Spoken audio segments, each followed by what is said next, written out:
Well, here we are, another Easter tray put together. What do you think?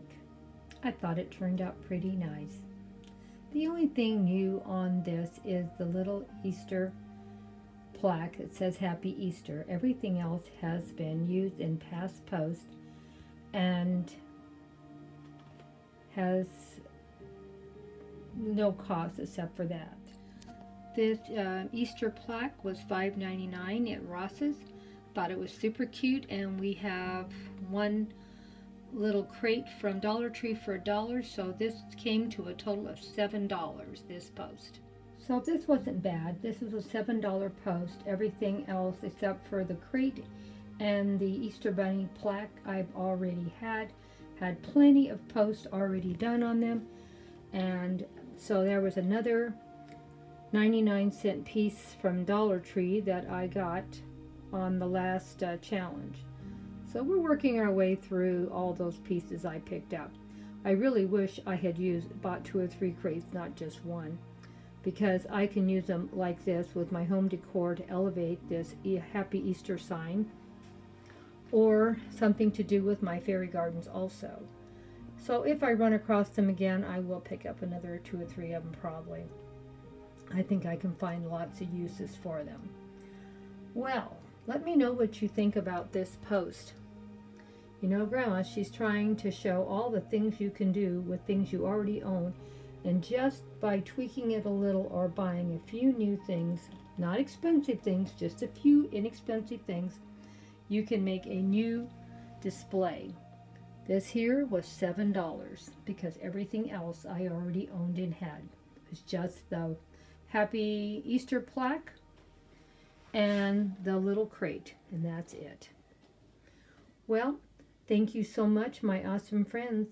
Hope you're enjoying the cozy corner and see what Grandma can come up with that's inexpensive or free. Well, we'll see what we can do in a few minutes and see what other items I can put together that I bought from Dollar Tree. You know, we have to get that all done. Now also, I have this little piece of wood. I found it somewhere. I don't even remember. It was in my own yard or somewhere else. And I thought that would be great for my little miniature gardens or fairy gardens. And so, believe it or not, I don't even leave it out in the yard because I love it so much. I don't want it to rot. And I have it in a little box, and I take it out when I want to add a little bit of nature to my fairy gardens or to something like this. And as you can see, it's super, super cute. I just thought maybe I might throw in one of my fairy babies that's sitting here taking a nap inside one of the little poppy flowers. And then, of course, we have our little squirrel, but it isn't just any ordinary squirrel. This squirrel has little fairy wings too, and little tulips in her hand for the baby. Sweet, sweet little squirrel. Isn't he cute? Oh my gosh, we are so lucky to have so many cute little creatures running around Grandma's beautiful fairy garden in home decor. You know, we've brought the fairy magic into the house now, as you can see. Now, this little fairy and this little squirrel did not add any extra money to this